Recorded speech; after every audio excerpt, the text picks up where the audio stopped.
Hello, and welcome back to Cape Corner, where we explore the history, story, and cultural impact of a different character or group every episode. I'm Blue, And I'm Jordan. and we'll be your hosts as we take this journey together. I haven't actually said that last part in forever, Oh but yeah, you know, that it's that cool. was at one point part of this. uh, so, do you have any uh, exciting things that you wish to share with our lovely listeners? Well, I guess I'll keep the listeners updated on the little news story that I brought up last week about Scarlett Johansson suing Disney. I don't remember if I mentioned this part, but apparently Kevin Feige is really upset with Disney about how they're handling this, and apparently Bob Iger is upset with Bob Chapek, the current president of Bob Iger. For reference, because this isn't like super common knowledge, it's the previous president of Disney or CEO or whatever, the previous president of Disney, and Bob Chapek is the current president of Disney. He's only been doing it for like a little over a year, I think. Um, Mm. and that's why it's really funny when people I've seen people like list the accomplishments of both. Like Bob Iger, oversaw buying Lucasfilm, buying Marvel, starting up Disney Plus, and then Bob Chapek pretty much just oversaw this Premier Access thing and getting sued by Scarlett Johansson. it's just Ooh. it's just sad. That's an oversimplification. That's being a little bit unfair to Bob Chapek, but things are not looking good for him right now, especially because once you've got Bob Iger and Kevin Feige saying you're mishandling this, things are just going bad. This is oh man, it's Yeah. crazy. This whole Scarlett Johansson suing Disney thing is crazy, and I can't wait to see where it goes. Um, it might be the borderline anarcho-communist in me that is saying this, but um, you know, I'm not really down to argue about which corporate overlord that's trying to take away every piece of media on the face of the earth is better than the other. Yeah, I'm I like it's difficult, right? Because I like the things that Disney makes, but I don't like Disney. But I also think that's really easy to fall into that position because they make fucking everything because they've consumed everyone who makes everything. oh yeah, but for sure, if you've got like Kevin Feige, you can't piss off Kevin Feige. He's the golden goose. Oh He yeah, is he is floating everything. If Feige is mad at you, you need to stop. honestly, like ever since the 2010s, like because Disney itself used to be like the gold standard for media sales, right? Like the Lion King and all that shit in the 90s and prior.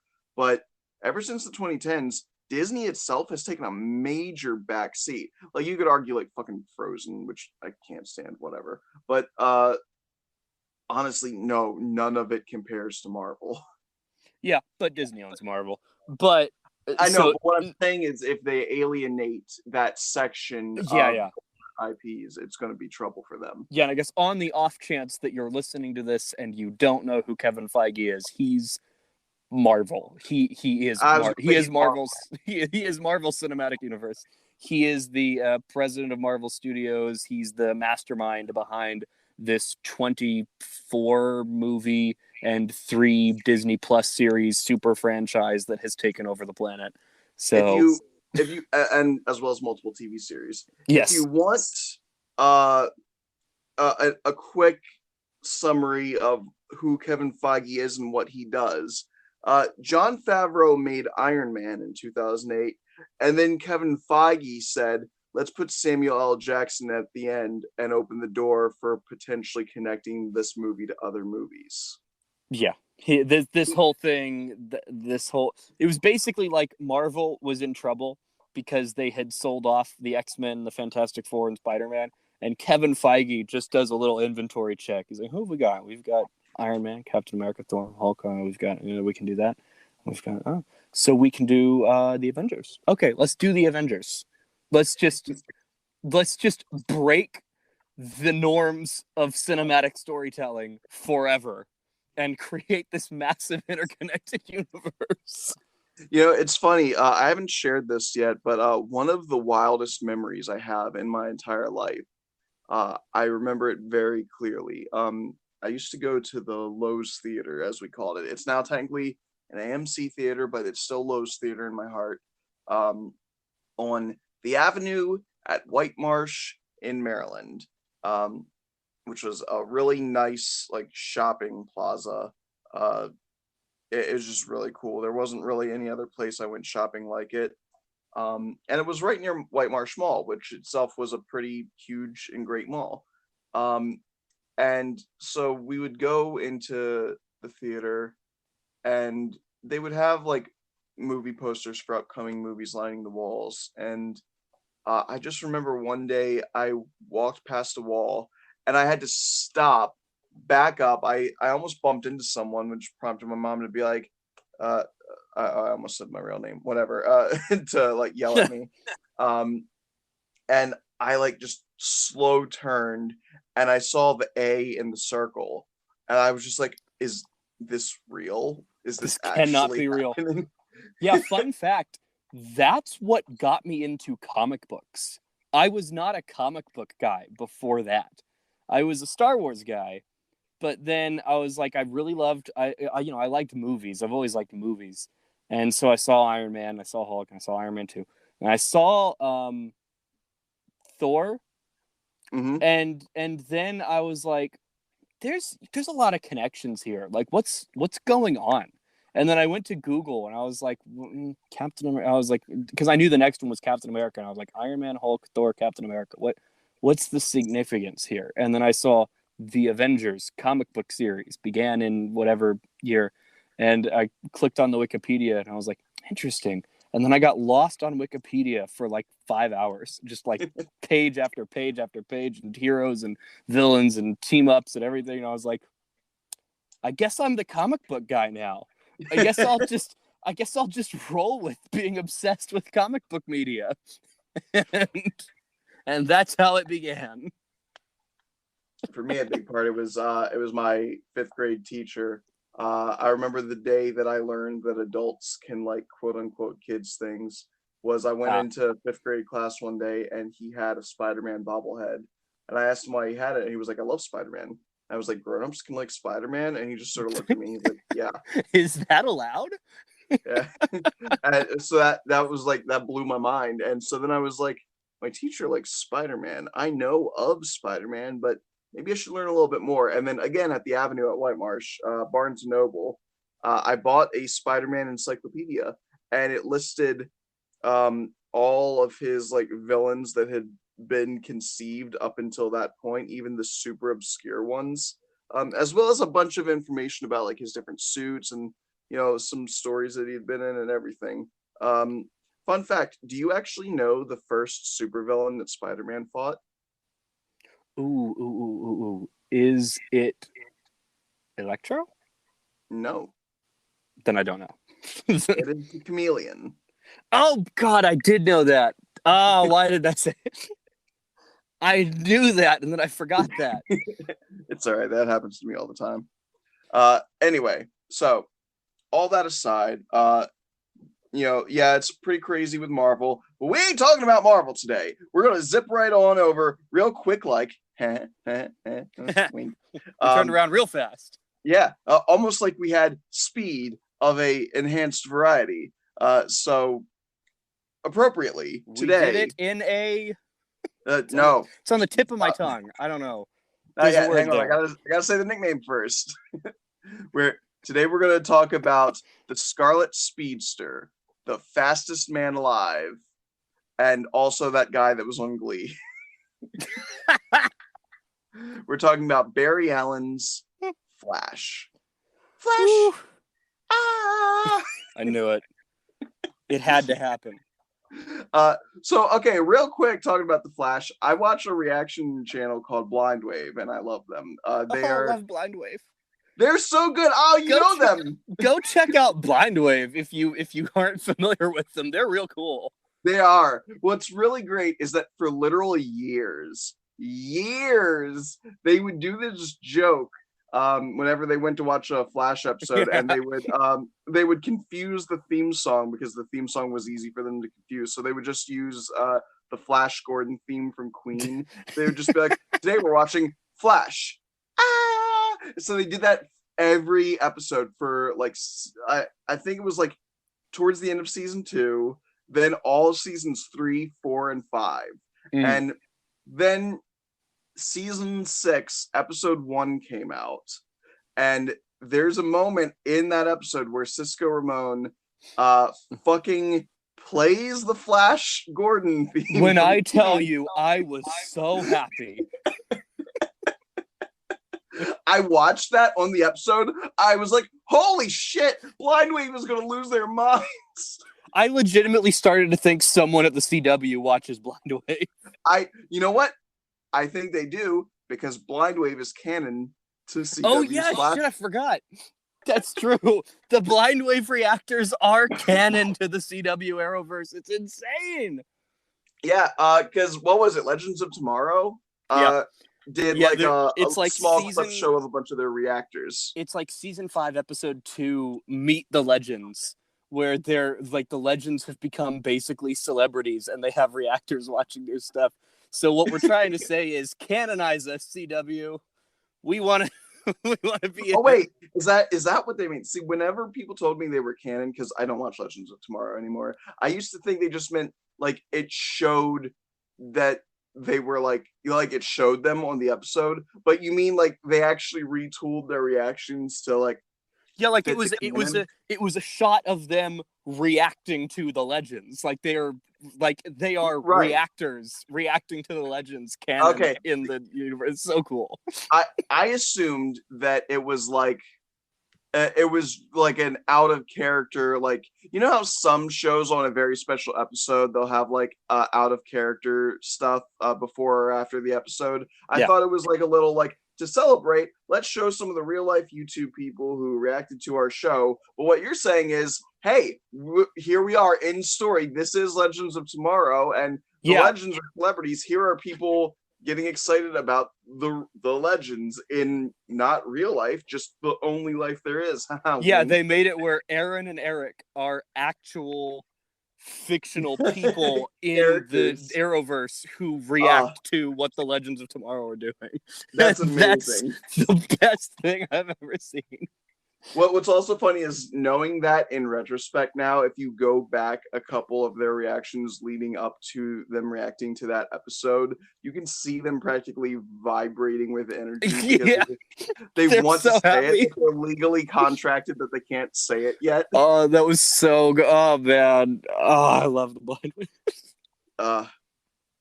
I've actually literally got Eric on my screen right now playing Mass Effect. Oh my god. Oh, I love Eric. He's a gem. He is. Okay. So anyway, Our speedy boy. so I'm gonna put this out there right now. Like, in terms of my top favorite superheroes of all time, like my list includes like Spider-Man's at the top. Then it might be like Nightwing. Then I love Nightwing. Then it might be like Bakugo from My Hero Academia. And it might be like Batman, and then like All Might from My Hero Academia, and then like Captain America. So like those are the top 6. Fabulous. I'm not saying that's like right under those. Like the Flash. I would honestly say that my top like 4 are Captain America, The Flash, Spider-Man, and Batman. But like Captain America and The Flash are my 2. It's like Captain America is my Marvel guy and Flash is my DC guy. I love The Flash. Though for me, I'll admit, if I have to pick a favorite Flash, I typically go Wally West. But I'm more of a Barry person, but I'm younger, so I grew up on Barry stuff. I'm older, so I grew up with the younger Flash, ironically. Yeah. Because Barry came back later, but I was in 2006. I was born in the 90s, so Wally was the first Flash that I knew. But anyway, this will not be a Wally West Flash episode. This will not be a Bart Allen episode. This might We'll have get to to be, those. this might have to be a Jay Garrick Flash episode, partially, kind of like what I did with the Blue Beetle episode, just because I can't fill out a full episode of Jay Garrick. Yeah, I guess not. So, do you want to like first talk about Jay Garrick first and Sure, foremost? I love Jay. Jay has the stupidest way to gain superpowers It's ever. so dumb. So he's a scientist. This is the golden age, so we're like in full stupid mode. He's a scientist who is working to purify hard water. And for anyone who goes, isn't that just ice? Hard water is water that has minerals or contaminants in it. It could be fucking anything. It could be salt. It could be iron. It could be dirt. It doesn't matter. It's just water with extra bits in it. That's what hard water is. And this was before water purification and filtration systems were like really good and efficient. So he's trying to figure out how to purify hard water. And then some fuck up happened and like a chemical spilled. And so the hard water that he had vaporized. And so he just inhales hard water vapor. So to be clear, he just inhales steam with like, again, it could be fucking salt or whatever in it for all we know. And yet it gave him super speed. That's it. Oh, Jay. Other than that, the newly speed enhanced hero became known as the Flash, the first The of Crimson Comet. I was gonna say the Crimson Comet. That, you know what? I do love that nickname. That's a damn good one.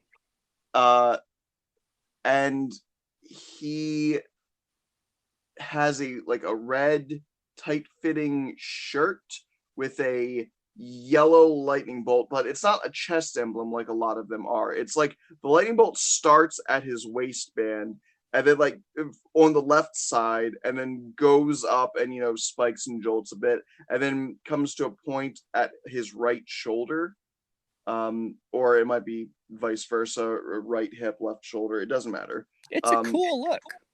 It's a full chest covering lightning bolt diagonal, and he's got like blue pants, and he has a little metal cap with little wings on the side, and that is meant to evoke the image of Hermes, the messenger of the gods, as well as the speedster god. He could run like the wind in Greek mythology. Yeah. His name was Mercury in Roman. So Jay, he was part of the Justice Society of America. He was there with like the Earth 2 versions of Superman and Batman. He was there with Alan Scott. He was there with the Earth 2 version of Wonder Woman, Dr. Fate, and whoever else comprised the Justice Society. We might have to do an episode on the Justice Society someday because it's a very That'd be fun. It's a very interesting group, and it's also funny because they've been interpreted in a few different ways. So we could talk about those interpretations, like not even like the direct ones, but like knockoffs in other shows. But anyone who's like watched Justice League knows what I'm talking about. But we'll get there someday. Yeah, whole lot to say about Jay Garrick, other than he is amazingly portrayed in the CW Flash show by John Wesley Shipp, who played Barry Allen in the old 90s show. God, I love that. He's so good. I love John Wesley Shipp. He's fantastic. And him as Jay, I love that he has played Henry Allen. He's played Barry's dad. He has reprised his role as the 90s Barry Allen. Yeah. And he's played Jay Garrick. It's just, God, that guy's great. I love him.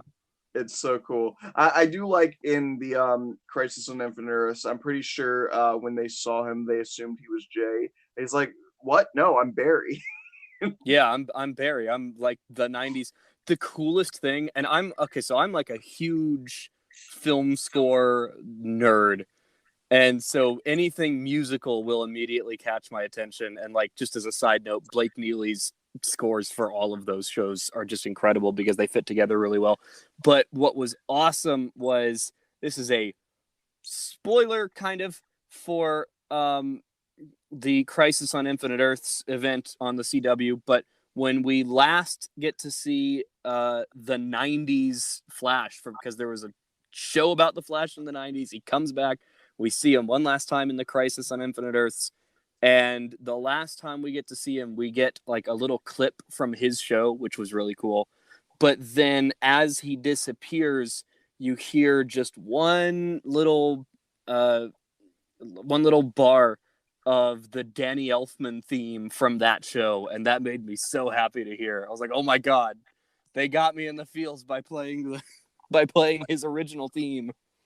Yeah, I do think that on, to some extent it was a little bit of a cop out, but also it did hurt that the entire time they're like, in order for this crisis to be averted, Barry Allen must die. You hear me, Barry Allen? You gotta die. Not Jay Garrick, not fucking whatever. Barry Allen has to die. Specifically, Barry Allen. Yeah. And so then they were like, hey, remember that John Wesley Shipp played Barry Allen? Just like, God damn it, you fucking guys. It's like, you got me, but that's fair. Yeah. It's like, I didn't think of it, so it just becomes me being that meme of the guy with his arms crossed and his face looking mad, and then throwing his hands up and being like, I guess. Oh, I loved it. I thought it was great. And man, that music made all the difference. While we are playing the Danny Elfman theme. Love while Danny. we're talking about Jay Garrick, we have to talk about. Do you know of whom I speak? I am trying to figure that out, and I'm Season desperately 2. lost. Season I am the fastest yeah. alive. Oh dear, Zoom. Sorry. Had something in my throat there.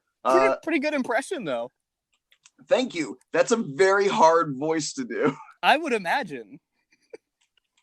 That's up there with a Christian Bale Batman level. Where were the other drugs going? Oh, it's so weird because it's like he's almost slurring by the time he gets to fucking Dark Knight Rises. By the time he gets to Dark Knight Rises, he's no, I came back to stop you. Then you had my permission today. Yeah. So Teddy Sears, again, speaking of Blind Wave, actually signed a headshot for Blind Wave, and they probably displayed it. Spectacular. God, what a fantastic actor. I want to know what else this man has been in. But so in season 2 of CW's The Flash, which we'll start talking about in a little bit. I promise we'll get there, but I got to talk about this first. Oh boy, will we get there. So in the beginning of season 2, they bring in the multiverse stuff, and this guy just walks into the Star Labs because, you know, they never install a fucking alarm or security system or anything. And he's just like, my name is Jay Garrick. I'm the Flash from another Earth, and I need your help. And he starts talking about Zoom, who's a really scary guy. He's like, you guys don't understand. Zoom is the strongest, and he's terrifying, and he's super sexy. I hear he has like a foot-long cock, and they're just like, what? He's like, what? What? No, you said it, not me. I don't know what you're talking about. Anyway, we got to stop him for real, C's. And he winds up suiting up once again, even though he is supposedly depowered, and shows up as Jay Garrick's the Flash, and we're all like, whoa, he looks fucking cool. And they have a little thing of like a little back and forth with Barry, where he's like, I hear they call you the Scarlet Speedster on this earth. And he's like, well, what do they call you? The Crimson Comet. And they're just sort of like, nice. Nice. uh and they pay homage to the famous comic book cover. The first time Jay Garrick met Barry Allen in the comics, the comic cover had a woman in the foreground, uh her body turned away from the quote unquote camera, from the reader, saying Flash help, and there's a brick wall in front of her dividing the page into the left and right side, and on the left side Jay Garrick is running towards her, and on the right side Barry Allen is running towards her, and they can't see each other, and they're like coming, and so they're about to meet face to face for the first time, realizing that they're both the Flash. They were both called out too. And in the show, at the end of an episode when they fight fucking Sandy Hook, what Sandman, fucking what you know the one. Yeah. The sand demon or sandstorm or sand something. Fucking Dirt Devil, whatever. The point is Dust Devil. Yeah, they beat him by Jay Garrick teaching Barry to throw a lightning bolt, which, you know what? I'm gonna say this. Throwing lightning bolts was my favorite power that the Flash had in that show, and apparently recently they fucked that up, so we'll get there. We'll get to it. I never miss an episode of the CW verse, and we'll get to it. But at the end of the episode, for its missteps, God, I love the Arrowverse. for all the reasons that we're talking about, with this throwing lightning at Jay Garrick and the Flash to Earth zoom. Oh, yeah. I love these things so much. There's the bit at the end where they're sort of like smiling and nodding at each other, like, yeah, we killed a man. Yeah, we did it. And then Patty, right? She's like tied to a chair, so she does the Flash, and they're like coming. And even though they're in the same room, it's like a shitty, like rundown old factory, and there's just a small section of brick wall that hasn't fallen apart yet. And so they just choose to run on opposite sides of the brick wall, and it's like, okay, I see what you did there. I love it. That's neat. But in order for it to make sense, because Jay doesn't have powers, they just like lightly jog to her. Right. But yeah, so it turns out, dun dun dun, he's not Jay Garrick. He's actually made Jay Garrick into the Man in the Iron Mask and stole his identity. He is in fact Hunter Zolomon. He is Zoom, and what a scary motherfucker. I love the twist that the guy we're fighting and the guy helping us fight him are the same person, and this dude's just been fucking with us the whole time. Yeah, and what's great is that like there's a couple times where you're like, hang on, but what the fuck? But Zoom was out there. How did you do it? And so what I'm grateful for is they actually like brought it up in universe. It is like, oh, you know, it's a speed mirage, and then they're like, what? No, that doesn't make sense because the speed mirage still can't have physical mass. It's an after image. He's like, all right, well then how about this? I fucking time traveled, and I can have a just time traveled duplicate, a time remnant of myself, as long as I'm willing for one of us to die to maintain that there's only one of us in this timeline. Then yeah, I can just have two of me for a while. And they're just like, oh, fucking cat. That was the moment that I was like, oh, so we don't care about the rules. No, you know what? I was like, that part still made sense up to the rules that they had established so far, because they still have, one of them has to die, so it still makes sense to a certain degree. And there's also the added wrinkle of the time wraiths, so it's like it's not a complete get out of jail free card. Yeah, but it's like I was kind of barely hanging on by that point where I'm like, all right, I'm suspending a lot of disbelief here, but I can go with this. But yes, you went back in time and made it and met yourself from about a minute ago, and now those two people can act independently until one of them dies. But yes, season 3 did completely fuck up that entire premise and make it shark jumping. So don't worry, I don't think it stayed working. I just think it was still working up to that point. But the Flash has a Zoom has a scary ass voice. He's got sick ass blue lightning. I fucking love blue lightning. I have an original character named Amplitude, and he has blue lightning. Um, if you can't tell by my choice of pseudonym, blue is my favorite color. Uh, Lightning is the coolest element. I'm sorry for all of you basic bitch fire fans. And it's like whenever anyone picks fire as an element, I'm like, God, what? Do you drink Starbucks too? You fucking loser. Like, am I wrong? Is that not like the one that everyone picks? What, fire? Yeah, when I made a character, it was like it's a cosmic energy, you know, ball. It's like this like Yeah, little that's sphere fine. of cosmic radiation. It'd just be like, my character can shoot fire. It's like throw them on the pile. I don't know. There's a few cool fire. If you use fire cool, then it's cool. Yeah, it's hot, but it's the cool. problem is it's really hard to do it in a cool way because, like, for me, fire isn't an easy element to actually manipulate. Fire's thing is once it goes out, it's gonna poof outwards, expand, and it's gonna burn things. It's like what else can you really do? You can make like a fire tornado. Pokemon made like a fire Aka symbol, which is the symbol for like red.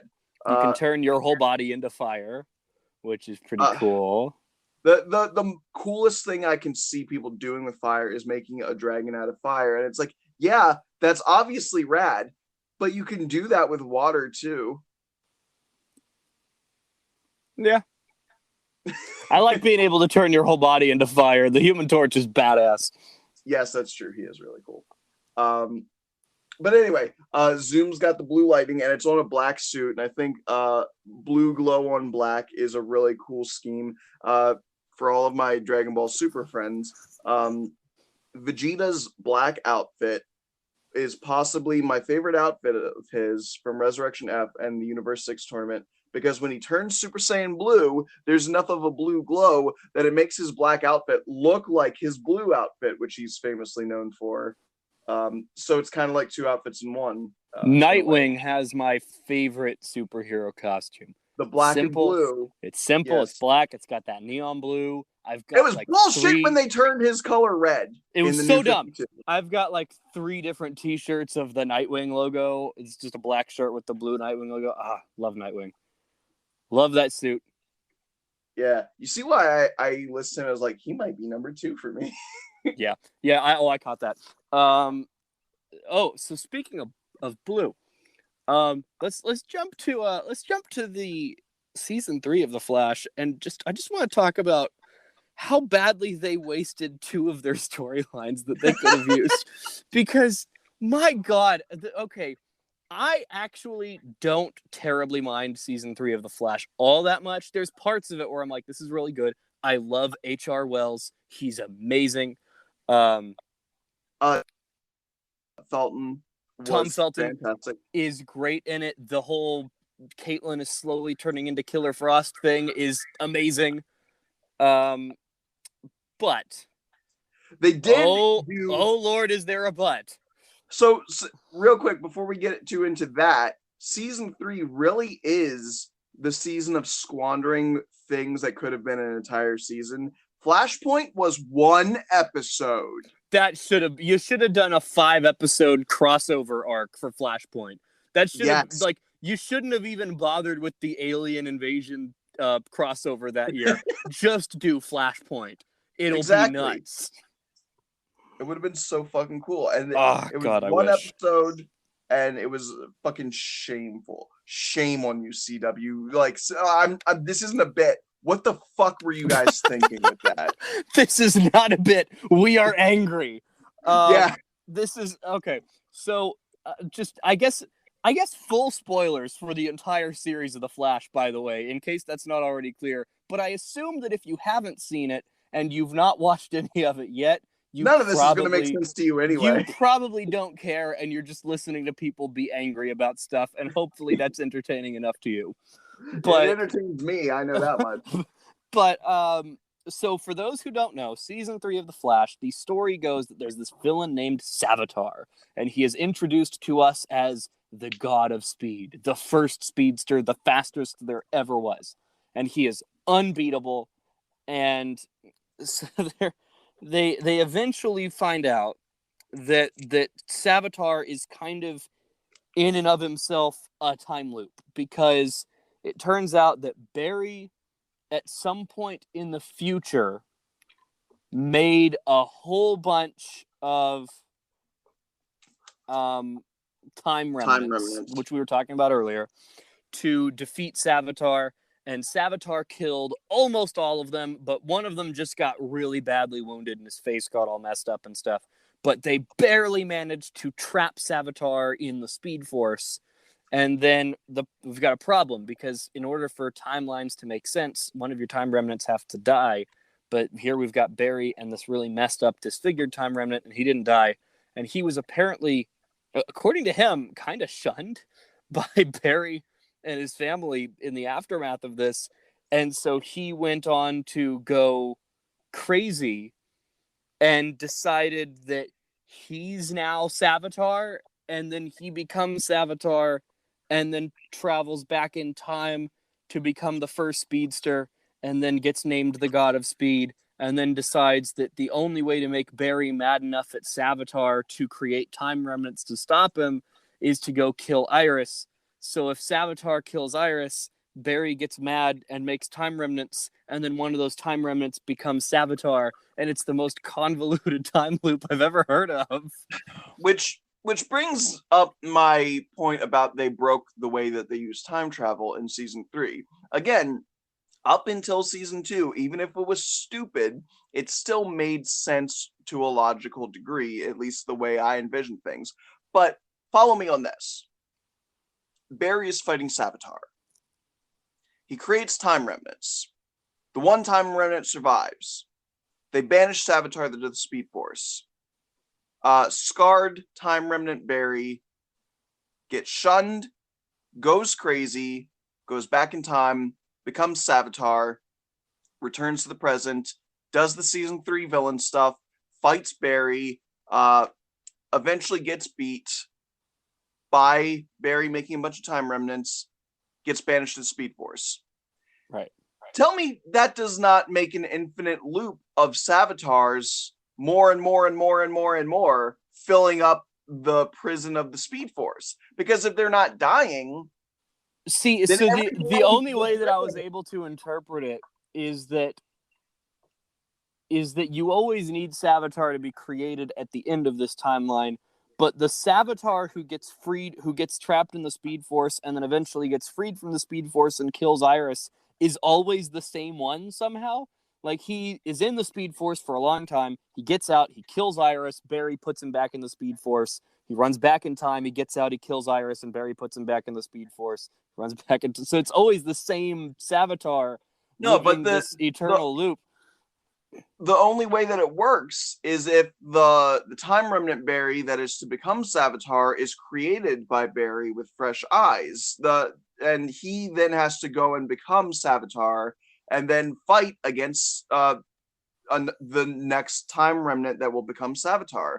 So, and you can't be like, well, it's different timelines, because the way that the Speed Force is presented is that the Speed Force exists simultaneously in every universe, in every timeline. It makes no sense. And what is more frustrating about it to me is that also it's worth mentioning, to set up what I'm about to say, that Savitar also has blue lightning. It's like kind of a pale blue. It's almost white, but it's blue lightning kind of.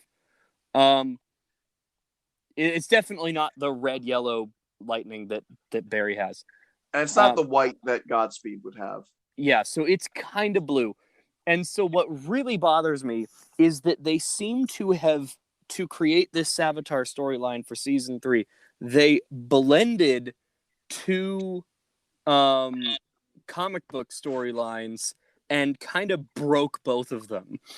And they blended Savitar, which is a real character, who, I don't know, you would probably know more about Savitar's comic book history than I would, but he is he's a guy. He's not Barry. He's completely independent of a Thawne or an Alan or a Garrick, any of that. He is his own speedster. Yeah, and so he's got his own deal. You could have done Savitar, actual Savitar, the person named Savitar. And then there's another storyline from the New 52 comics, the Blue Flash storyline, which I think is awesome. It's like my favorite comic book in the New 52 is that it's a Barry from like 25 years in the future who has realized that the amount of time travel he's done, and more specifically, the amount of time travel he's allowed other people to do, has created like an irreparable rift in space time in the universe. And So he's what's his realized, answer? yeah, What's his so his answer? Damage he's done with time travel. It's more more time travel. So he time. time travels back. Stop sticking your dick in the timeline for 5 seconds, please. Just chill, Barry. My God.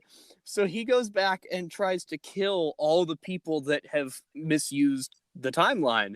And it's like kind of a cool sequence. It's insane, but it's kind of cool that we get to see him go back and he murders the trickster, and then he murders Grodd, and he murders a whole bunch of people. And then he eventually gets back to the present and murders like the Reverse Flash. But it's like the Daniel West Reverse Flash. It's like the whatever version is in the New 52 at the time. And and so then he realizes that the only way to actually heal the rift is to create this explosion of speed force energy, which can only be done by killing himself. That he has to kill himself in the past. And so we get this situation where this future Blue Flash is in the present trying to kill our Flash. And even that, it doesn't make a lot of sense, but it would have been more interesting than this Savitar thing. Is a Barry who's kind of lost all hope and has seen Iris, he's seen everyone be killed. I don't think Iris has been killed. She's been like crippled, and it's because of something that he wasn't able to stop. And he's legitimately thinks he's saving the universe by coming back to kill himself. He's crazy, but he thinks he's right. Whereas Savitar is just evil for the sake of evil, and he wants to recreate himself. It's just a loop of being evil to create Savitar, which is just a weak motivation, even if you write off all of the... Because I can usually do that. I can usually suspend disbelief and like, all right, I'm just going to accept what you've told me about the time travel and not look into it anymore. But then on top of that, it's just a dumb motivation. He's just mean to be mean so he can be him. And then he's mean so he can be evil and create himself to be evil. It's just... is that it's got like 3 or 4 ways that time travel works, and they just do whichever one they feel like. And like, especially when they bring in Legends of Tomorrow, it's like this is all different. None of this is the same. Yeah, the Legends can do whatever the hell they want. They can also do anything. Real quick, I wanted to say, I meant to say this about Zoom. It's the coolest thing ever done in one of these fucking shows, or in this show, I should say. So again, Zoom, who was posing as Jay Garrick, taught Lightning in the first place. When they get into an epic match where Barry is trying to fight Zoom to throw lightning at Zoom, and Zoom is so fast that he runs up, grabs the lightning bolt like it is a piece of physical mass, fucking does a front, and then chucks the lightning bolt back at Barry. Oh, I love it. It's like, so holy, so much faster than you that he grabbed your projectile weapon and then threw it back at you. A projectile weapon made of energy. That is easily one of the coolest things anyone's done on any of these shows. I just, now that we're talking about coolest things people have done, as a quick aside, I've got to tell you the most badass moment to me in the entire Arrowverse is when the Green Arrow is fighting a character who can't feel pain. Do you know this episode? It sounds familiar. So he's fighting this character, and the dude's whole deal is he can't feel pain, so he's very hard to beat because Arrow won't kill people anymore by this point. And so he goes back and forth on that so much. Yeah, he moves back and forth, but unless it's like by this point in the series, unless it's absolutely necessary, he's not going to kill someone. So it's very hard to beat someone up who feels no pain at all. And so at some point, he's like wrestling on the ground with this guy, and then you see him take an arrow out of his quiver, and he like makes a little slice mark right behind his elbows and his knees. And then the dude just collapses on the ground. And the green arrow says, just because you can't feel your tendons being sliced doesn't mean you don't need them. And that was the coolest moment in the entire Arrowverse to me. Because this is such a badass thing to do. I'm going to say this real quick. Yeah, it's technically correct, Oliver. But also, I just want to put this out there. Also, just because someone cannot perceive pain doesn't mean that they can't receive head trauma and get knocked out. So yeah, you could have just hit him really hard over the head and it would have still worked. Yeah, and there's a huge logical inconsistency in there. And also, this dude's been shot a few times. Like, he's still gonna bleed out and pass out, man. This dude should not still be going. But anyway. I really don't like how they use painlessness as a power in some of these, because they don't seem to understand the difference between painlessness and invulnerability. Not doesn't mean your body isn't taking damage. If you get shot, you're eventually going to bleed so much that you're going to get woozy and pass out. It doesn't matter how much pain you can feel. The entire reason we feel pain to begin with is because with or without pain, our bodies receive damage. And if we don't know our bodies are being damaged, we can die really easily just because we're not aware that we're in danger. So yeah, that's a good point. Not being able to feel pain should actually be a huge weakness. It's like it's like you fucking put your hand on a hot stove or whatever, and you're like leaning to talk to someone, and the other person's like looking away, and they just look back and they're like, oh my god, and then you look down and you don't have an arm because it fucking burned to the crisp. You're just like, oh shit, I guess I gotta learn how to do things with my left hand now. Fuck. Yep. So anyway, that's regardless of how much sense it makes, that's that's the most badass line in the entire Arrowverse. Just because you can't feel your tendons being sliced doesn't mean you don't need them. And right. God, I love Oliver Queen. Anyway, we do technically have to actually discuss Barry's origin and abilities because we skipped over all that to talk about his stuff. Oh yeah, damn, we got carried away real fast. I was excited to bash on the show. It's because we're so fast. We're like the Flash. Oh yeah, we ran right past the origin story. Yeah, so now we're going to go back in time. Here we go. I'll add like a woobly sound effect. No, I won't. Hello, and welcome back to Cape Corner. Oh no, it's an alternate universe where I'm the optimist and you're the angry boy. We fucked up the timeline. Oh, that's perfect. Let's roll with it, because I've got an angry rant to go on later. Oh shit, that works. All right. Here we are. I'm Happy Boy Blue. Okay, so we got to talk about Barry's origin because it's batshit crazy. I will use his comic book origin. Just know a variation of this works. A more simplified variation of this works for the CW verse. But so here we go. Barry Allen, a CSI. He works in a lab for the police to work through forensic evidence to help solve crimes. He's got a wall full of beakers and test tubes filled with chemicals. None of them seem to be corked. He really should store them more safely. Anyway, he one day has an open window. Bolt hits him and also the rack of chemicals, and it causes an explosion, and he is bathed in both the pure electrical energy of the lightning bolt and the chemicals that wash over him. And when he wakes up, he is not only uninjured, but he can move faster than any other person on the planet, including Superman. So he winds up donning the suit, becomes the Flash. It comes out of a ring he wears, which is really cool. And he has an entire career as the Flash, and then one day, at some unspecified point in the future, he runs back in time, runs so fast that his body itself becomes a mass of energy. He turns into a lightning bolt, which zaps through, filled with the unbelievable, unending cosmic power of the Speed Force itself, and flies through a window and crashes into young Barry Allen's body. I love it. He gives himself superpowers. He is It is a a living time loop. time loop. Yep. So, in terms of his abilities, Barry Allen can run at any speed, anything you can fathom, he can run at it.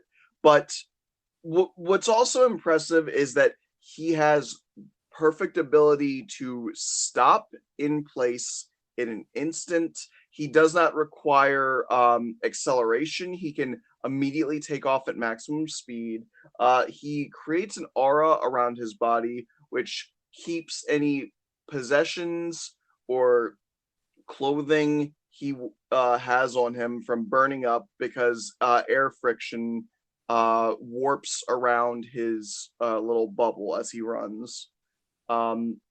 He gets to a point where he can essentially fly because he can step on the air so fast that the air molecules don't have time to disperse.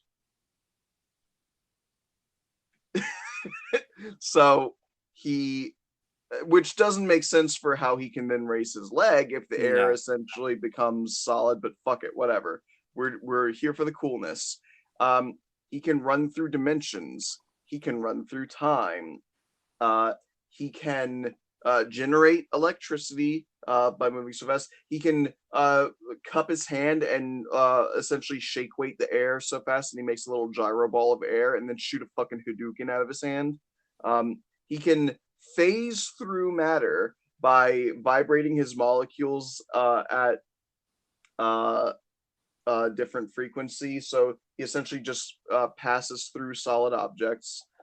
He can think at superhuman speed, so he can come up with a plan before the enemies even blink and know he's there. He can also use that ability to read books or well, not really online articles because he would have to wait for the computer to load. So he can read books in an instant. There is a fantastic comic panel or a comic few pages where someone's apartment building starts to explode. He runs in one by one, grabs person out of the apartment building before they even registered that their apartment was exploding, gets them outside, and then as the apartment continues exploding, he then runs to the library and then reads so much that he becomes an accredited architect and then builds a new apartment building. And they just wake up on the street and they see the exploded remains of their old apartment building, and before they can even register what happened or freak out, he just sort of whistles like yoo-hoo over here, and then there's like another apartment building. My God. I remember seeing some there's a guy who does these because science videos on YouTube that I love, where he talks about the science of various fictional stuff. And at some point, someone sent in, he's usually very serious and he just talks about the math. But someone said, who's faster, Quicksilver or the Flash? And he just kind of stares at the camera and he goes, okay, look, I'm just going to put this to rest right now. The Flash is so fast that he can punch you yesterday. And I just thought that was a really funny sentence. Yeah, it's true. Look, I love Quicksilver, and he is not slow, but He's a real speedy boy. yeah, but the Flash is next level. Like he truly does live up to the fastest man alive moniker, at least in the comics, because fucking CW. Anyway, he is genuinely one of the greatest superheroes ever. Like I really like. I, I've always thought if I had a superpower, like more than super strength or anything, I would want super speed because you can be like, oh, but I can just take whatever punches they throw at me if I have super strength. Yeah, but I cannot get hit. Yep. You can't beat someone if you can't hit them. You can't beat someone if they can make your punches go through their body like they were a ghost. You can't beat someone if they can throw lightning bolts at you from far. You definitely can't beat someone if they can go back in time and kill you as a baby. Yeah, if they can go beat you up before you even thought about fighting them, you're not gonna. Just imagine like um you're just like at the breakfast table eating toast or something, and just out of nowhere someone just comes The up, Flash shows up. boom, and he's just sonic punching you, and you're just like, ah, oh god, what did I do? Then he's just like, that'll teach you to step to me. He's like, but I didn't step to you. He's like, you will, You will. you will. Oh And I want you to remember this. And then like jumps back to the future, and then like the guy's there like with a baseball bat, and his eyes just widen, and he's like, I just remembered this is a terrible idea. So another thing that we should probably mention, because we talked earlier about how you're more of a Wally guy and I'm more of a Barry guy, and the specific reason for that, the reason that there's like a like a birth year shift in why that happens is because in the Crisis on Infinite Earths in the 80s in the comics, Barry Allen like sacrifices himself to save the multiverse, and he is gone, seemingly dead, but we will find out later that he had just become one with the Speed Force and was like existing inside the Speed Force. But for 20 years in comic books, there was no Barry Allen. He was not the Flash. Wally West took on the mantle.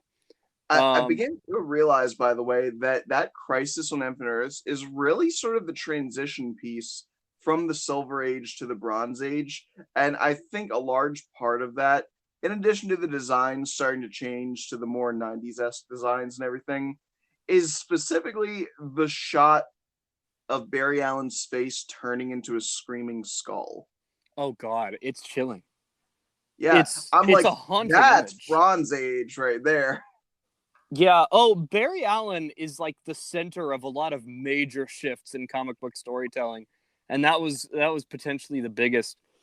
But then, so then the reason that there's kind of a birth year shift again is that then in 2006, Barry Allen returns from the Speed Force and becomes the Flash again in the comics. So then a bunch of people who started reading comics after 2006 are like, or who only really found comics that were released after 2006 start being like, oh, so Barry's the Flash. It's not Wally, it's Barry. And I think that's interesting. It's Yeah. also really interesting to me that Barry is then also kind of responsible for the shift into the New 52 reboot. There's turns out to be more to it, but we're at least led to believe at the beginning in 2011 that Barry Allen. So Barry Allen causes the Flashpoint, and to those who don't know, because this is meant to be an informative podcast at some points, Barry Allen goes back in time to save his mom and unknowingly creates what the Reverse Flash describes as when you break the sound barrier, there's a sonic boom. But when you break the time barrier, there's a time boom of little changes going out in ripples in either direction, and you can't predict what they might be. They could be really small or really big. One of the best ways I've heard this interpretation of changing a timeline described as, think of a river. A river is flowing in one direction, and if you throw a hefty rock into that river, it creates ripples. Now, because the river is flowing, let's say from left to right, then the ripples are going to go out much farther towards the right, just because that's the way the water is flowing. But there will still be small ripples that go at least a little bit to the left. Right. So even though you hit a certain point in time, which will then butterfly affect the future, it also alters events shortly before you arrived in the timeline. You can wind up altering things from before you even arrived in that time. Yeah. And so in the Flashpoint, to just kind of set the stage for it, uh everything is different. We've got a world where instead of Thomas and Martha Wayne being shot in the alley and Bruce Wayne becoming Batman, Bruce Wayne is shot in the alley and Thomas Wayne becomes a gun-wielding murderous Batman because he's lost his son, and his mother, Martha Wayne, Bruce's mother, loses her mind and becomes the Joker of that timeline, And which what's is so great is she had her hand on Bruce's bloody gunshot wound, and she starts crying and she puts her hand to her mouth to cover her mouth, and then she just like snaps, starts laughing, and pulls the hand away, and the bloody smear of her son's blood became her red Joker smile. terrifying. Absolutely Also, terrifying. what is very fascinating about is that there's an idea that on the anniversary of Bruce's death, the Joker and Batman put their differences aside and visit Crime Alley together. Oh wow. There's a famous drawing of Joker, Martha Wayne's Joker, and Batman, Thomas Wayne, holding hands, each holding a flower, as they just solemnly look down at the chalk outline of Bruce. That's amazing.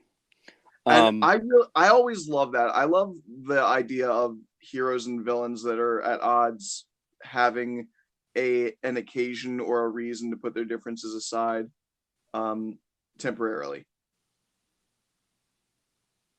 That's awesome. Yeah, and then they also change like that Superman's pod that brought him to Earth did not land on the Kent farm. It landed in the middle of Metropolis, and the government found him, and he's Not to been. mention, he also, because it was a fucking object from space that landed in the middle of a city and not in the middle of farmland, he essentially bombed a hefty section of Metropolis. Oh yeah, people died. And he's been taken in by the government and presumably experimented on and kept as a lab rat. It's terrible. Wonder Woman cucked Mara.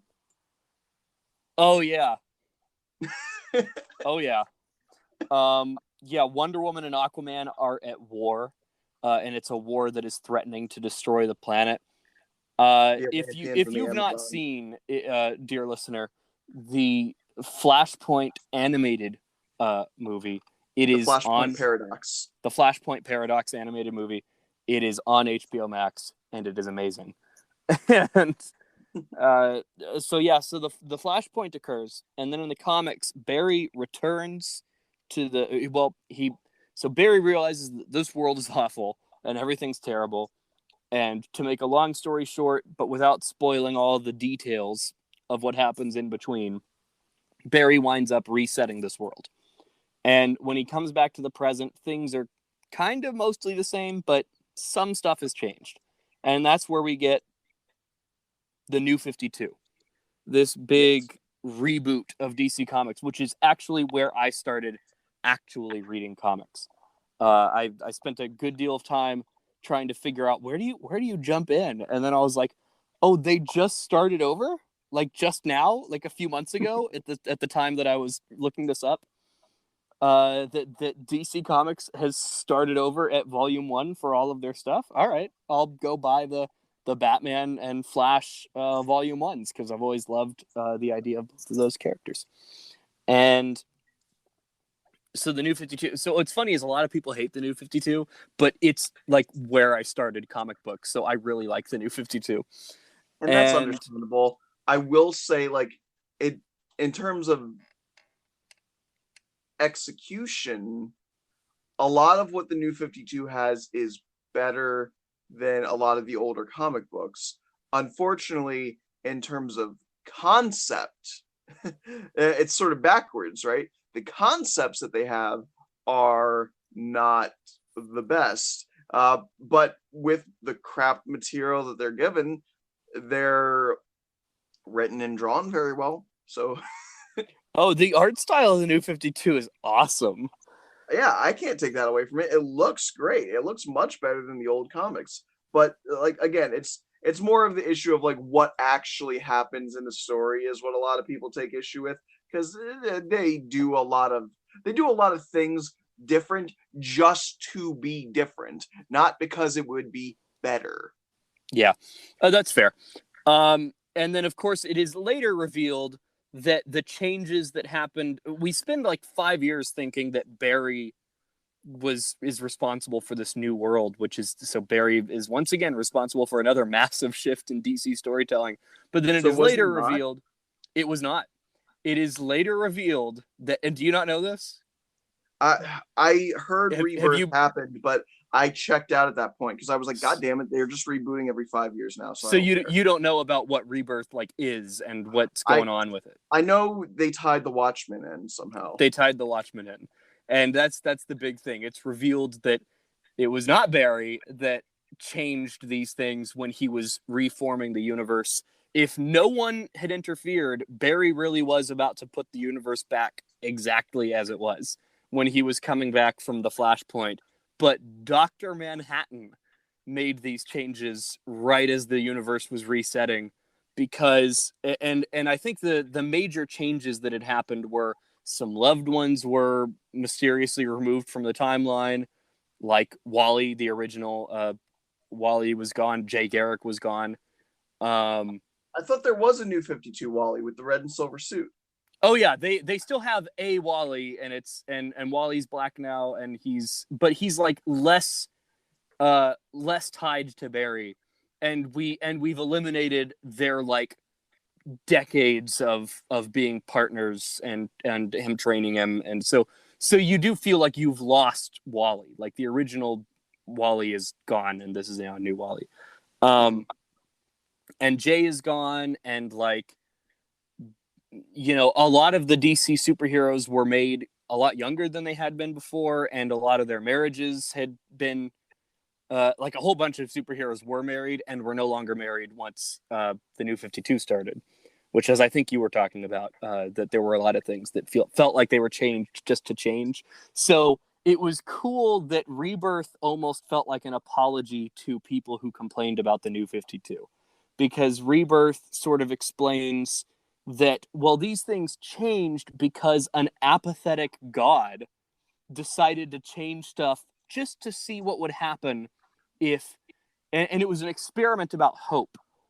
Dr. Manhattan had observed that like the DC universe is all about hope, and he says that I just want to see what happens if I take away all of their like relationships and love and stuff and make them all younger and take away their experience and Wait, effectively wait. take away So, their hope and just see what happens, see what plays so out. they so they canonized why we got the shitty gray Zack Snyder bullshit.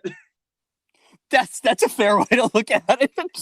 Because I don't care what anyone says. He can say the S is hope all he fucking wants, but like there is a dismay to the Justice League movie and all of its surrounding Yeah, themes. It's they get a bit dour. I enjoy those movies, but they're a bit bleak and dour. and it's like again, I'm not saying that you need to have happy fun times all the time. Like uh some of my favorite MCU movies are the ones that have horrible traumatic consequences.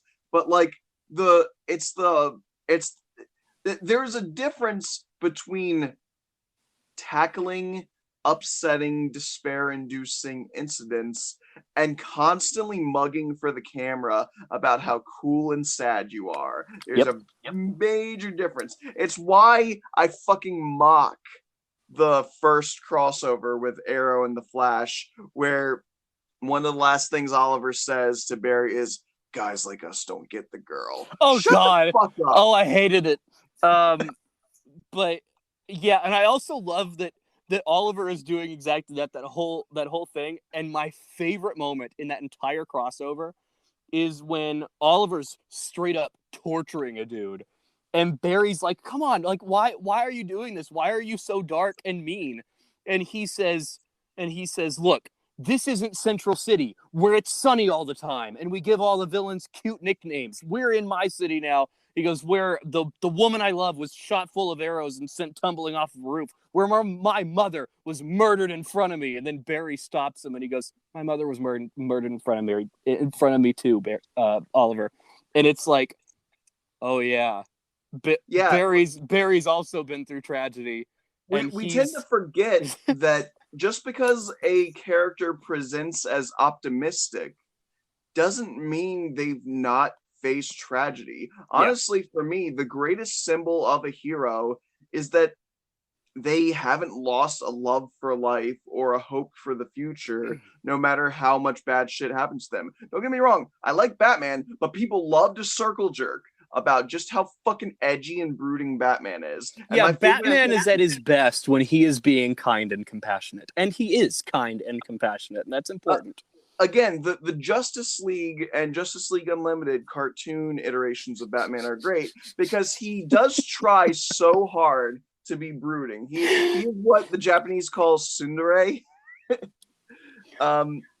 He tried so hard to be an edgy loner, but he's surrounded by people that are like, hey, Batman, what's up? And he's how you doing? You feeling okay today? Yeah, so Batman, okay, we got to make a drinking game for this show where the audience has to drink every time we inexplicably figure out a reason to bring up Batman. It's going to be every single time we have to talk about Batman, every single time you talk about HBO Max. Every time.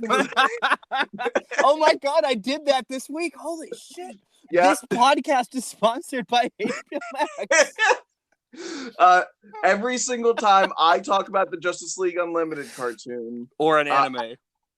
We can't include every time I go on an angry rant because they will die. Oh yeah, no, we can't include angry rants, but we can include you mention anime, I mention HBO Max, or either of us turn the conversation to Batman. Yeah. Because it happens. Those three things happen every week, without fail. We are nothing if not consistent. Oh, where was I? I was about to say that. Also, I love that Oliver's response to that comeback is, "Well, I'm sorry, Barry. I'm not as emotionally healthy as you are," and he's right. Oliver's a mess. That dude's messed up. Barry is much more emotionally healthy. I gotta be honest, the fact that, especially, like, I mean, it was happening all throughout the thing because they were trying to have Green Arrow be their Iron Man, right? He was the man who started it all. But, and don't get me wrong, Iron Man is a fucking issue, and we're probably better off that he's dead. Fight me. But Oliver Queen is not someone that people should idolize, and they should definitely not have made a fucking memorial for him because he is just he's so unhinged. He is absolutely psychotic. Like, let's put it this way. Season 1 murders people. Oh, season 1 Oliver is a serial killer. Seasons 2 and 3, we're not going to murder anymore. And I also think season 4, but then season 5, back to murder. Up until the very end of season 4. At the end of season 4, he's like, you know what, fuck it. This dude's really bad. So he kills him. Yeah. And then season 5, we're doing the murders again, we're baby. doing it. And then season 6, he's like, I never killed anyone. What are you talking about? And then he has the fucking nerve after seasons 1 and 5 to tell other people, like, we don't trade in blood. Shut the fuck up, Oliver! Yes, you do. You absolutely do. Oh, dude, I cannot wait for our Green Arrow episode. That's going to be real fun. But I'm only going to talk about the one with the hat. I refuse to talk about the one with the hood. Oh, well, I'll go on a whole spiel about the one with the hood. I love CW Arrow. I love it. I'm kidding. Like, there's no way I cannot talk about the CW Arrow, but I'm just putting it out there. I love Oliver Queen from literally every other interpretation. Oh yeah. Oh, I love little hat goatee Oliver Queen. Yeah. What's great is when Roy fucking goes like, Oh, so I've been gone for 8 years, and in the meantime, there's a clone of me, and Ollie grew that stupid goatee, and clone was like, we try not to call ourselves sidekicks. And then Ollie's just like, you don't like my goatee? Oh, I love I love all of it. Okay, I'm not gonna get into it. I was about to go on a whole thing about moments that I like about the Green Arrow, but we're not on a Green Arrow Yeah, episode. no, that's for So, another day. And I totally want to talk about Roy Harper. He is easily the best oh yeah, character from not like the Arrowverse, but like from the Green Arrow mythos, uh, in my opinion. But um, let's instead talk about a different sidekick, because we touched a bit on Wally West, but let us talk about Kid Flash, the original sidekick to Barry Allen's The Flash. Um, so what what's very funny to me is that Kid Flash's costume makes him look like he's a sidekick for the Reverse Flash. oh yeah, it does. That's funny. He has the yellow suit with the red lightning bolt, and I think in some versions of the story they try to say that they like after Flash beat Thawne one time, he essentially repurposed his suit to make the Kid Flash costume. Mhm. Um, I could be wrong on that. I just remember that at some point they made some sort of hand wavy explanation about why Kid Flash's costume looks like Reverse Flash. But now, depending on the interpretation of Wally West's Kid Flash, because in this form he is the sidekick, he can never be faster than the Flash, right? Because then it wouldn't make sense for him not to be the main hero. But he either has the potential to go faster than Barry, but lacks the experience and power control to do it effectively, or he's just straight up not as fast because he replicated Barry's science experiment that gave him powers, and did it in a imperfect way. Um, and that is Wally's actual origin story, by the way. He is the nephew of Iris West, who is Barry's girlfriend and then later wife, and he heard from her about how he gained powers as the Flash, and so he is a little science boy, and he decides to replicate the experiment. And I assume he replicated it by just like electrocuting the chemicals rather than like getting a freak lightning bolt made of his own future self.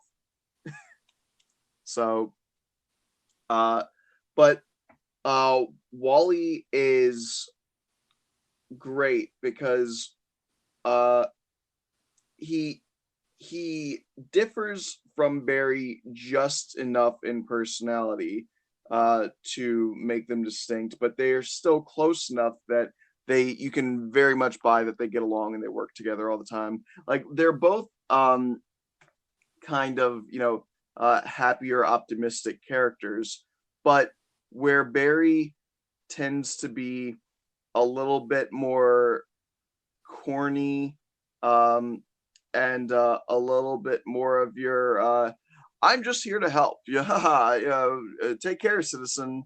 Um, Wally is extremely analytical, and sarcastic. He gets a lot more pouty. That might just be because he's like a teenager, but Yeah, he he I don't know. Wally has a more fleshed out personality to me than Barry does. yeah, probably. Um, I was going to say something.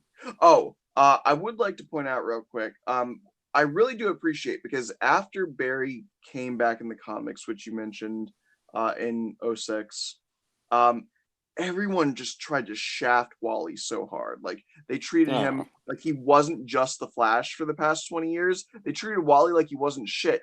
Barry's back. The real Flash is back. And they just treated Wally like fucking garbage. So I was very happy to see in more recent years, there was a run of the comics called Titans, not Teen Titans. this is the Teen Titans, but in the more modern age, so they're more grown up now.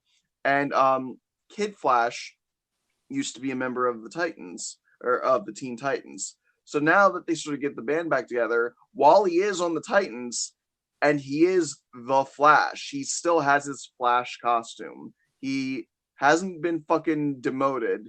Just because Barry is the Flash again, it's like, yeah, of course I'm still gonna wear the fucking Flash outfit. I'm not Kid Flash anymore. I'm not a kid, and also I was just the Flash for so fucking long while Barry was sticking around in the Speed Force. Yeah, 20 I've years. earned this. Yeah, well, in universe time, but yeah. Yeah, that's true. Who knows? But one more thing that I wanted to mention about the current comics, since you said you've not really followed since the Rebirth stuff. Have you read Dark Knight's Metal? I know of it. It seems batshit insane, pun intended. It is absolutely crazy. I loved it. I honestly loved Doomsday Clock. I love Dark Knight's Metal. All these current comic books. I'm subscribed to DC Universe Infinite, so I'm like just been reading comic books obsessively for the last several months. And my God, some of this stuff is awesome. But in Dark Knight's Metal, we are introduced to a bunch of alternate versions of Batman that are super evil. And they are from the dark multiverse, which is like much worse than just being an evil person from the normal multiverse, because it means that these people are born out of a particular fear that someone had at one point. And one of the scariest versions of them was called the Red Death. And this is a deal where Bruce Wayne like put his consciousness into Barry's, like he went crazy and then put his consciousness into Barry's body. So it's like it's the body of Barry Allen, but it's being operated by an insane and evil version of Bruce Wayne, and it's called the Red Death, and that's terrifying things I've ever heard of. Well, hold up. Okay, I'm about to say something that might upset some people, but what else is new? I'm not here to make waves, but I'm also not here to. That's just Onslaught. That's what? Onslaught. Oh God, I don't remember who that is. Okay.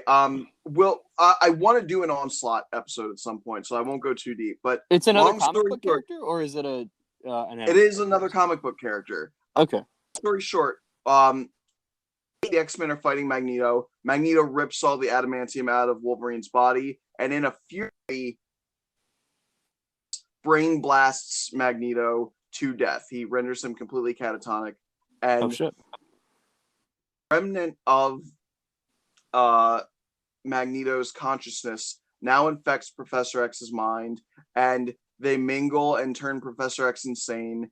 And it is either his body or it is some psychic projection that manifests its own body, but it is a combined of Magneto and Professor X. He now walks. He's huge and jacked and has a much more 90s version of the Magneto outfit without a cape.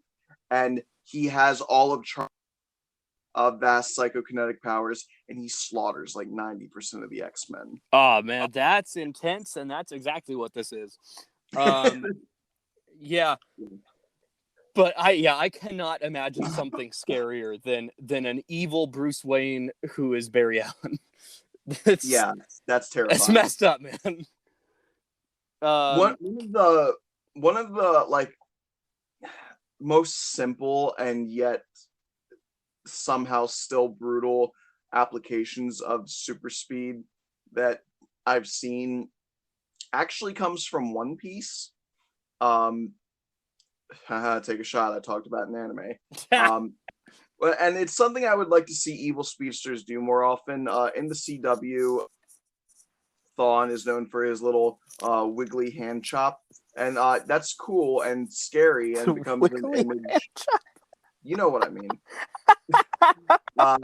But what I really want to see more people do is the finger bullet. Do you know what this is? No. You just point at someone, and then you go pew, at super speed. You just jab them with it, jab your finger in, pull it out. They now have like a bullet hole in their body because you poked them so fast. One of my favorite uses of super speed is not, I don't think it was ever used, but it was a threat that was made by, there's an episode of Justice League Unlimited, take a drink, where where the Lex Luthor takes over the Flash's body. And and at some point he's trying to get out of the watchtower because they've like locked him in, and he grabs like one of the attendants who like runs the teleporter, and he delivers this threat where he like holds his fingers next to the guy's head, and he says, "Turn on the teleporter now, or I will vibrate my fingers and scramble your brain." And it's like, oh, okay, it's a good threat. It's an intimidating use of super speed. All I remember of that episode is the part where Lex runs into a bathroom and he's like, "Oh, they're not making this easy for me. Well, at least I can learn the Flash's secret identity." And he takes off his mask and he's just staring in the mirror and he's like, "I have no idea who this is." That's my favorite. My other favorite moment in that episode is the Flash, who is now in Lex Luthor's body, is over at the like evil lair, and he's in the bathroom because he's like freaking out, and he looks in the mirror. He realizes that he's become Lex Luthor, so he's like kind of figuring out what's going on.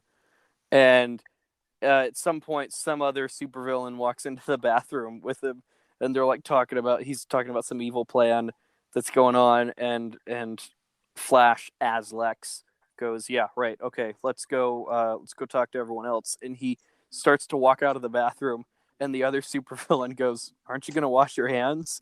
And then the Flash as Lex Luthor turns around. He goes, "No, because I'm evil." And that is my favorite part of that episode. You know what? Yeah, that's accurate. So okay, there's one specific thing about the Flash I want to end the episode on. So, do you have any other things that you want to talk about? Yeah, before... I gotta talk about season 7 of the Flash real quick. Yes. I'm not gonna go too long on this, but my God, you know me. I am a fandom optimist, hence the podcast, The Fandom Optimists. Follow us on Twitter. Yep. And but oh dear God, season 7 of The Flash. You didn't watch it, right? You didn't watch. No, I gave up. To anyone who might still be watching it, I'm not going to spoil a lot of things. I'm just going to touch on that this season of The Flash was borderline unwatchable. I barely made it through, and I am a fandom optimist. I like devote myself to at least trying to like all of this stuff and watching all of it. And so at the beginning, this wasn't too bad because they were kind of just wrapping up some season 6 stuff. There was a new Mirror Master introduced at the end of season 6, and they wrapped that up at the beginning of season 7. But it was like, this is the third villain in a row where Barry winds up just talking down the villain with the power of love instead of, science and speedster stuff defeating the villain. And that just became a very annoying pattern to me. But he's basically talks the villain out of being a villain. She's like, "Yeah, you're right. I shouldn't be a villain," and then just stops the evil plan. And they end that story arc. Didn't she like almost blender him with broken glass? Yeah, fucking. Yeah, look, I don't like to give away my weaknesses, but I have a major phobia of broken glass. Oh God, that would have been a traumatic episode for you to watch. I couldn't sit still. I had to get up and leave. Like the slow motion bit where the shards of glass are falling down and cutting him normally, but then she's also coming out of the shards of glass to cut him with more shards of glass like daggers. I'm just like, this is like my worst nightmare. Man, yeah.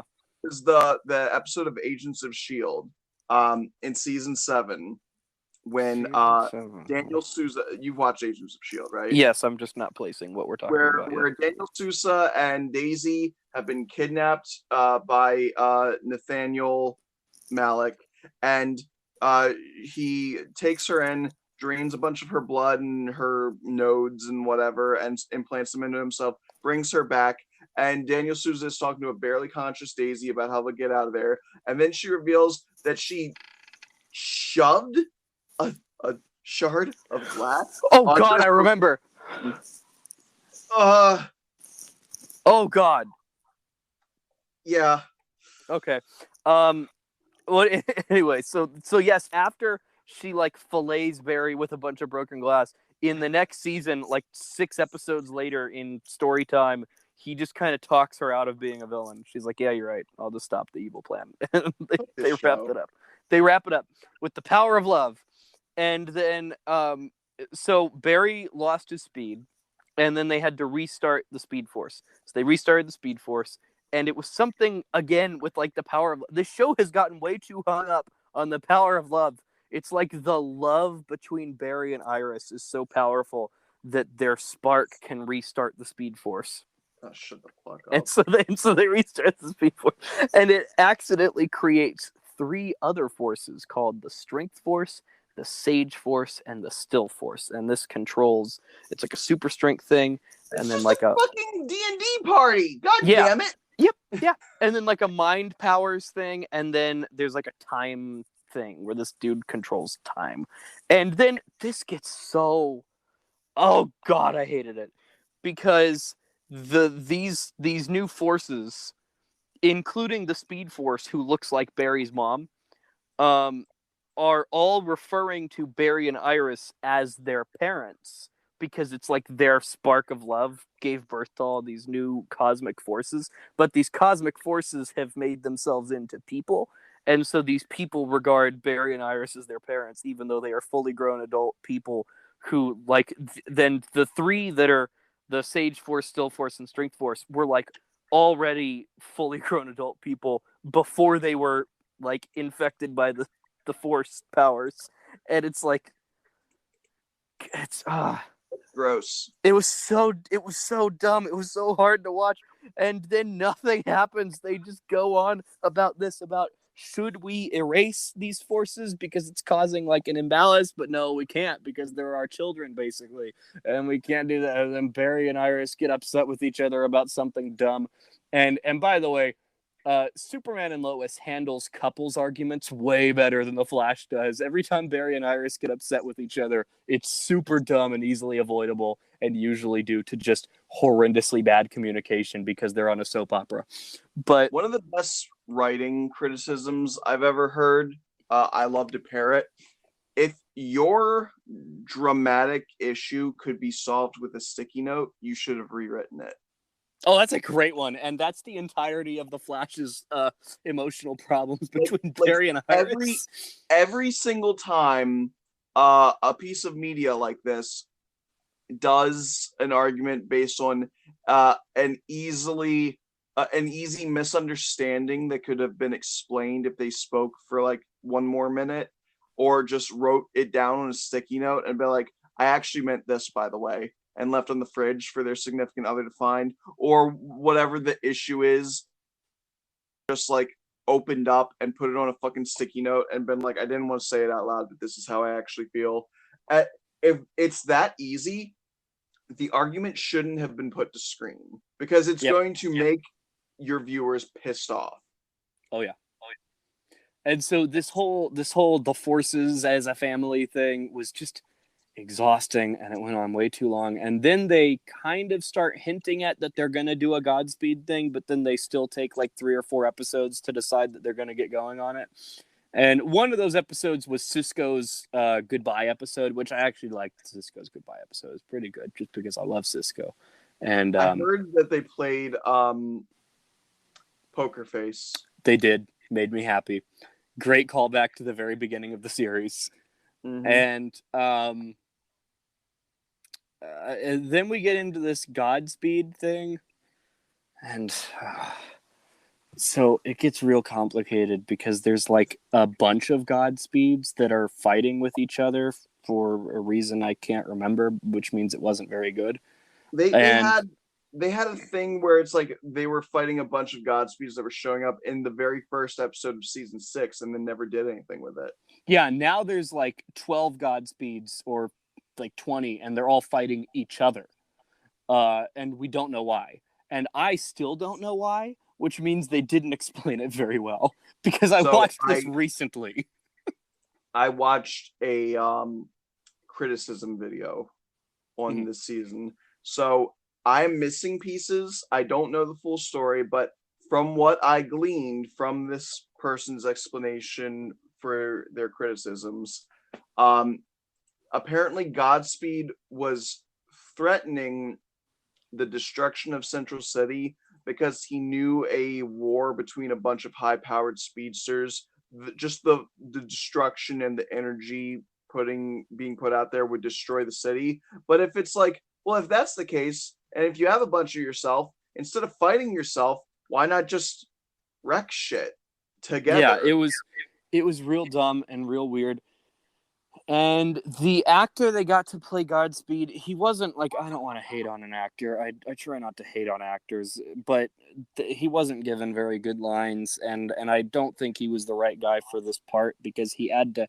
There was actually a version of him that I really liked because there's a version of him that they meet who like doesn't remember that he's Godspeed, and he was very heartfelt and a great performance. So he's not a bad actor, but he doesn't do psychotic and evil very well, and so the actual Godspeed version of this guy didn't land it for me.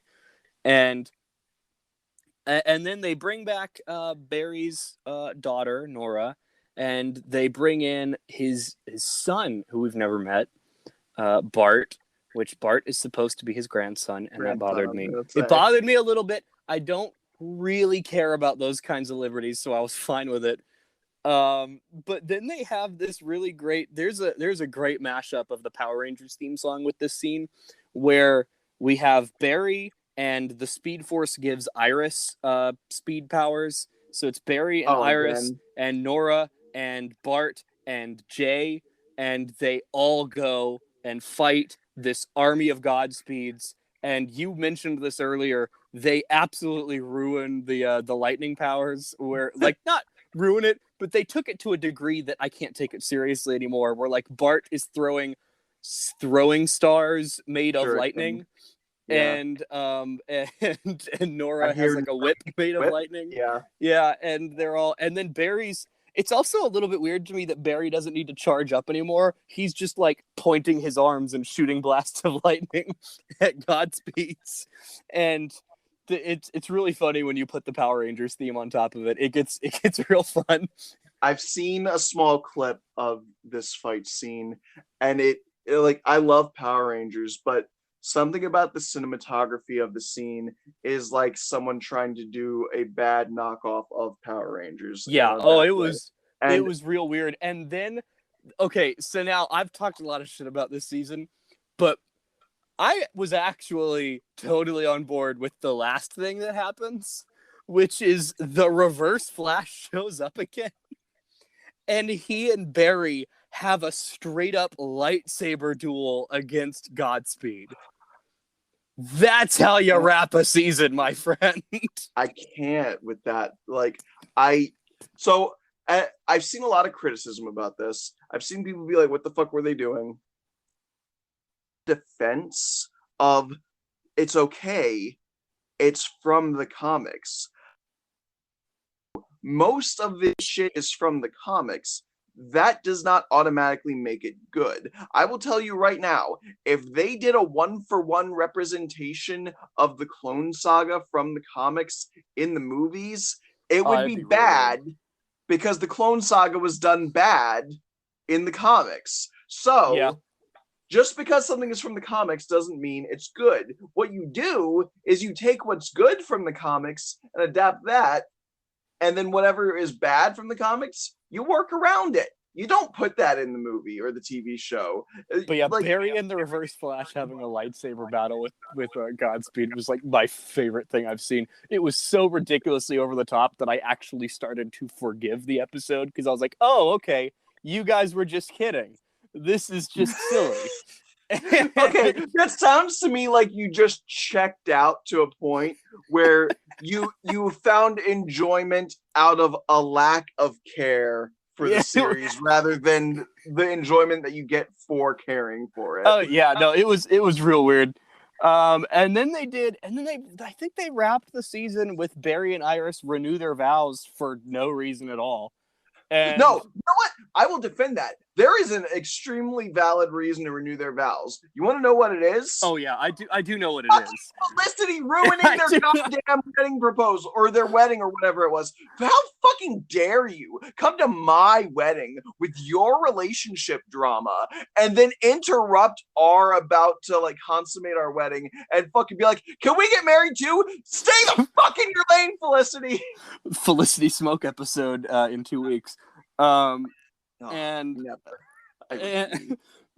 yeah, so they renew their vows, and the last scene, I'm pretty sure it was the last scene, was Bart Allen, who the kid's a good actor. I mean, a good singer. I was about to say, because he does this like long, but it's a whole song. It's like 2.5 minutes of this kid just singing, and everyone's standing around and he's singing, and it just so bothered me that that's how you're going to wrap this after all this insane shit you've pulled me through. Anyway, season 7 of The Flash was almost unwatchable. I'm shocked I got through it. And I am shocked to hear those words come out of my mouth because I love The Flash. I've loved The Flash show. And I so unapologetically love so much of this stuff from the Arrowverse that oh man, this was poorly done, season 7. There were like 3 episodes that I was like, this is pretty good. This is actually good. I liked Cisco's goodbye episode, and I liked the premiere. And there might be one other one in there somewhere. But otherwise, this was a bad season. Anyway, that's my big thing. I'm going to say that I think it's about time that the CW's Flash comes to the end of They should end it. It should be season 8. They should do exactly what they did with Arrow. We need season 8, 10 episodes, bring back a whole bunch of old characters, big final battle with the Reverse Flash. Barry goes back to try to save his mom from the Reverse Flash, has to save himself. We get to finally see the loop come to a close and then end it. Just end it. Just close it out. You ruined the very clever thing I was going to say. What was it? I was going to say, I think it's about time that the CW's Flash comes to the end of its run. Ah, okay. That still works. That still works there. That's still a good joke. Hard now. It's still a good joke. I'm sad now.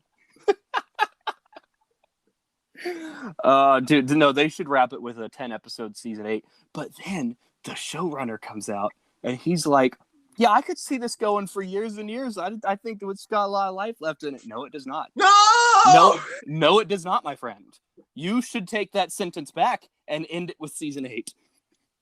Yeah. You should take that back. So anyway, that's my big thing. Me doing the fucking the Troll 2. Oh my god! Yep.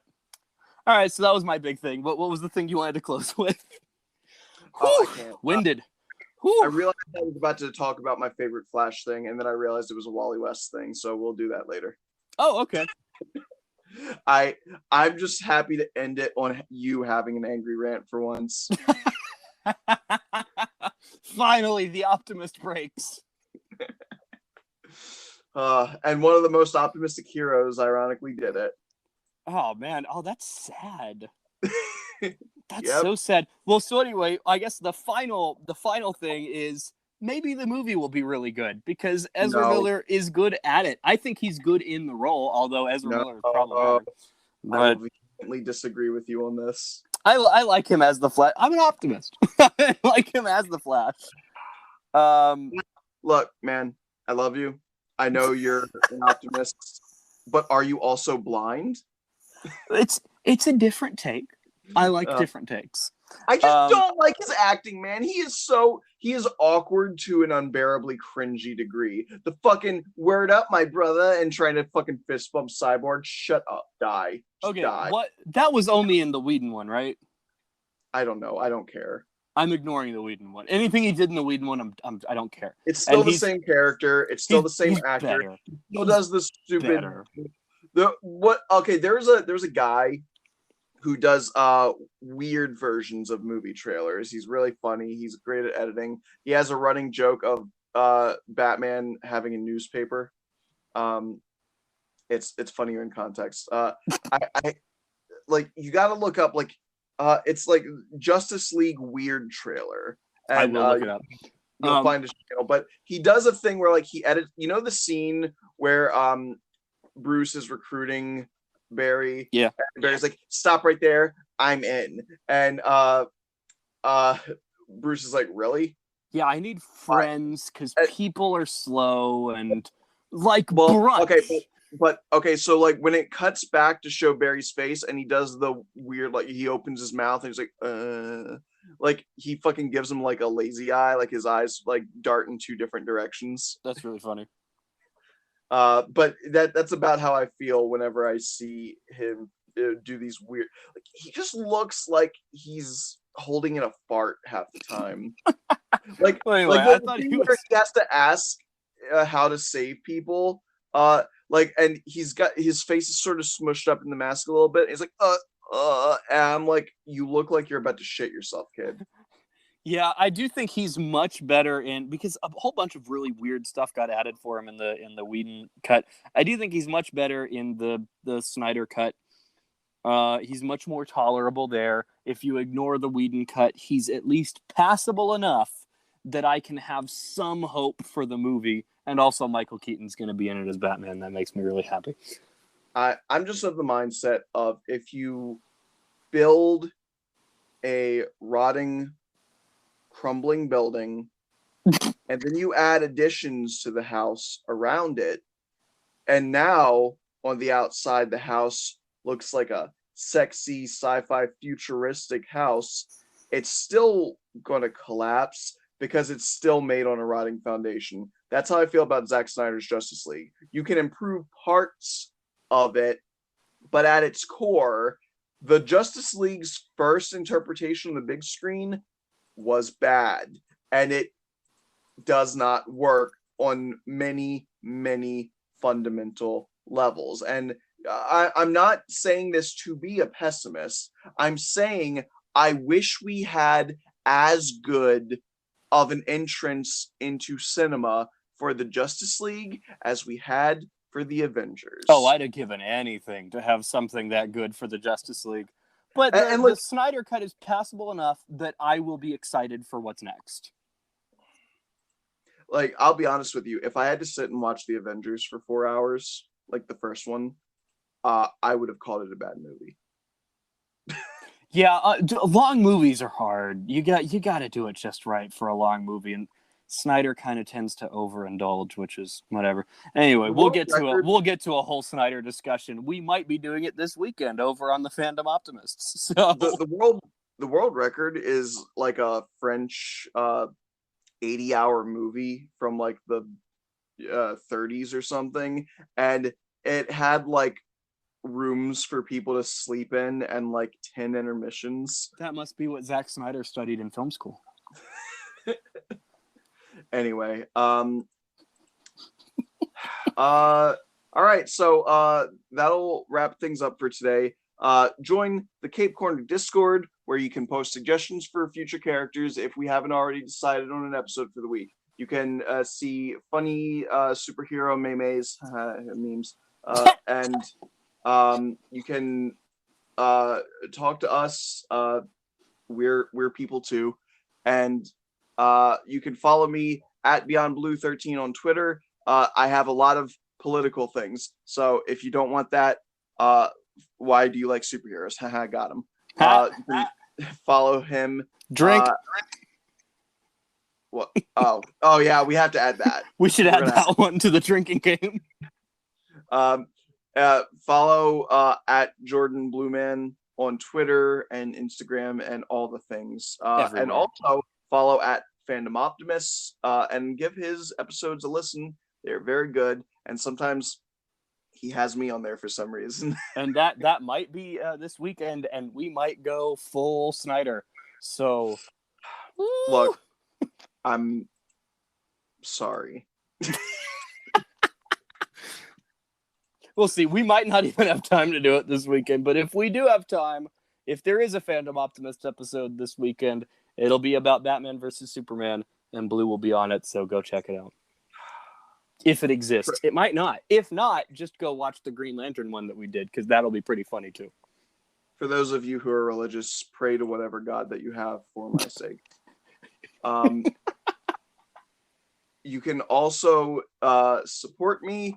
My Anchor page. Oh, fuck. God damn it. I always forget to leave a space for the Anchor advertisement. I'll find it. I'll just put it right there, right where you said that. No, because it's at the end and they won't care. Yeah, it's too far. I'll find a space. But on my Anchor page, there's a nice support button. If you give that a firm, meaty click, yeah, I would really appreciate that. Even if it's some amount of money that you wouldn't even notice if it went missing. Like if you saw a PayPal transaction for like $1 and you're just like, whatever, I'm not going to fight it. Maybe give that to me. If you are so inclined, every little bit helps and it would advance the quality of the podcast.